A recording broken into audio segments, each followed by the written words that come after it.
नमस्कार प्यारे बच्चों, मैं आरती आप सबका आरती एजुकेशन वर्ल्ड में स्वागत करती हूँ। बच्चों, आज की इस वीडियो में हम आपकी कक्षा 10 की विषय हिंदी की कार्यपत्रक नंबर 43 करेंगे। तिथि है जिसकी 12 अक्टूबर 2020। बच्चों, हम पढ़ रहे थे मानवीय करुणा की दिव्य चमक और ये लिखा था सर्वेश्वर दयाल सक्सेना ने। उसी कड़ी को आज हम फिर आगे बढ़ाते हैं और पढ़ते हैं फादर कामिल बुल्के का आगे की कहानी।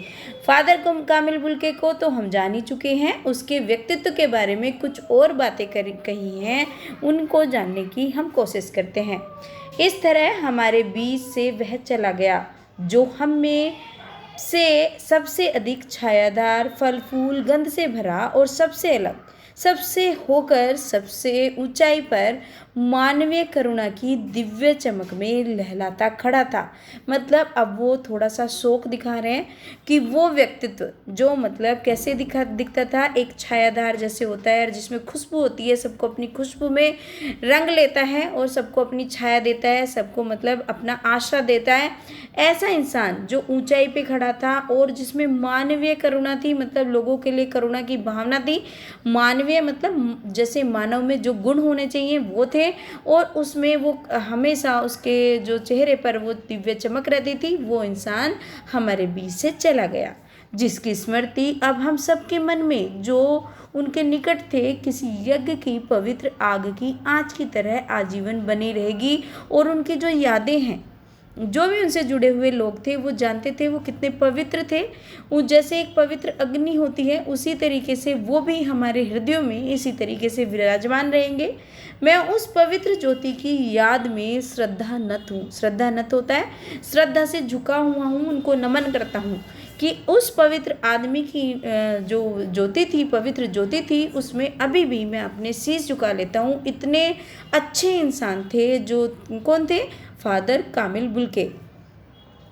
अब इसमें उनको देखो, ये लिखा है उपरोक्त पंक्ति सर्वेश्वर दयाल सक्सेना जी ने फादर कामिल बुल्के को याद करते हुए उनके निधन के उपरांत लिखा है।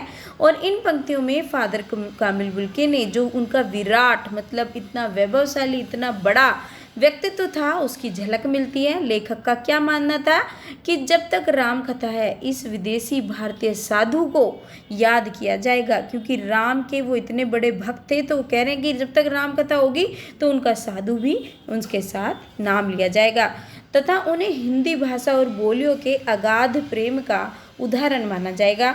और हाँ, ये तो है ही, क्योंकि उन्हें इतना प्रेम था हिंदी भाषा से और बोलियों से। एक विदेशी होते हुए भी वो यहाँ पे इतना रच और बस गए थे। किस कारण? क्योंकि जो उनका प्रेम था हिंदी भाषा से, बोलियों से, और यहाँ के होके रह गए थे, तो इस वजह से उनको सब याद करेंगे हमेशा। लेखक ये मानते हैं।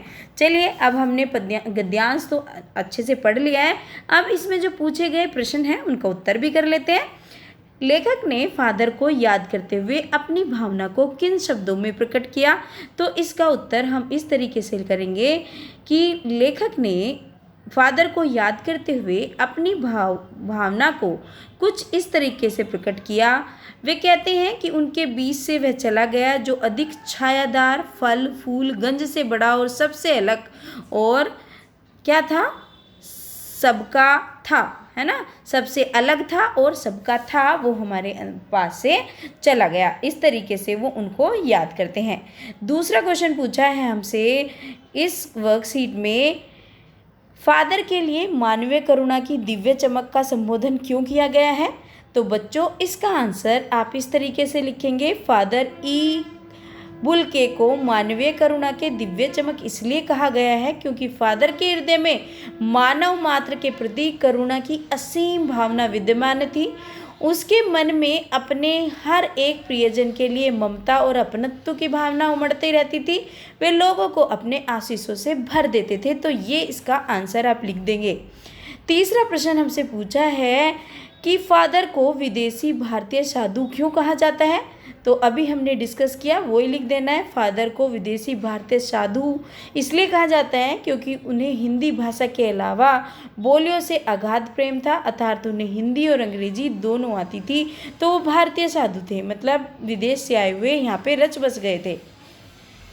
चलिए, चौथा क्वेश्चन हमसे पूछा है इन्होंने प्रस्तुत पद में पवित्र ज्योति शब्द से क्या अभिप्राय है? तो इसका उत्तर आप इस तरीके से लिखेंगे। प्रस्तुत पद में पवित्र ज्योति शब्द से कवि का यह अभिप्राय है कि फादर साहब उन सबके इतने निकट थे कि उन सबके मन में किसी यज्ञ की पवित्र आग की तरह उनकी स्मृति आजीवन बनी रहेगी, अर्थात उनके मन में फादर साहब का निवास स्थान हमेशा रहेगा।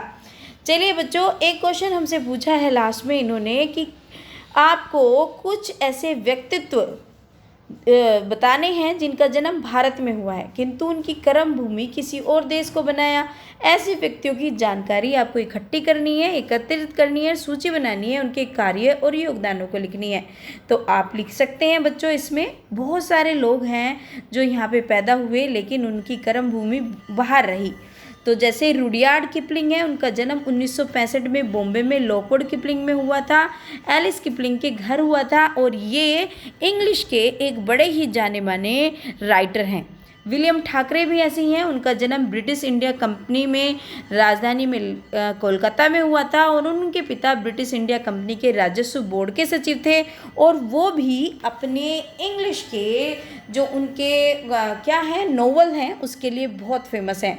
हॉलीवुड की जो प्रसिद्ध अभिनेत्री हैं विविन ली, उनका जन्म 1913 में पश्चिम बंगाल के दार्जिलिंग स्थित प्रसिद्ध सेंट पॉल स्कूल के परिसर में हुआ था और वो क्या है बहुत प्रसिद्ध अभिनेत्री हैं वहाँ पे। हैरी रोजर वेब के बारे में अगर आप जानते हो तो उन्होंने, जिनको पूरी दुनिया सर क्लिफ रिचार्ड के नाम से जानती है, उनका जन्म भी लखनऊ के किंग जॉर्ज हॉस्पिटल में हुआ था। इतना पवित्र वर्कशीट हम कर रहे हैं, पवित्र आत्मा के बारे में पढ़ रहे हैं, फादर कामल बुल्के के बारे में, और देखिए मंदिर में भी घंटियाँ बज रही है हमारे यहाँ।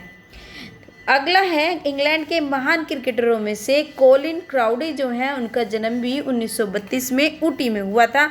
तो ये सब लोग भारत में जन्मे लेकिन इन्होंने अपनी कर्म भूमि कहाँ बनाई? विदेशों में बनाई। तो बच्चों, ये थी आज की आपकी आसान सी वर्कशीट हिंदी की क्लास 10 की। होपफुली आपको वीडियो से काफ़ी हेल्प मिली है। और बच्चों, अगर आपको वीडियो अच्छी लगती है मेरी बनाई हुई, आपको समझ में आता है, तो प्लीज़ वीडियो को लाइक कर दिया करें क्योंकि काफ़ी मेहनत लगती है वीडियोस बनाने में। और बच्चों, अगर आप नए आए हैं चैनल पे तो चैनल को सब्सक्राइब कर लें और अपने दोस्तों के साथ भी शेयर करना। और बच्चों, आपके कमेंट का तो मुझे हमेशा इंतज़ार रहता है। Thank you so much.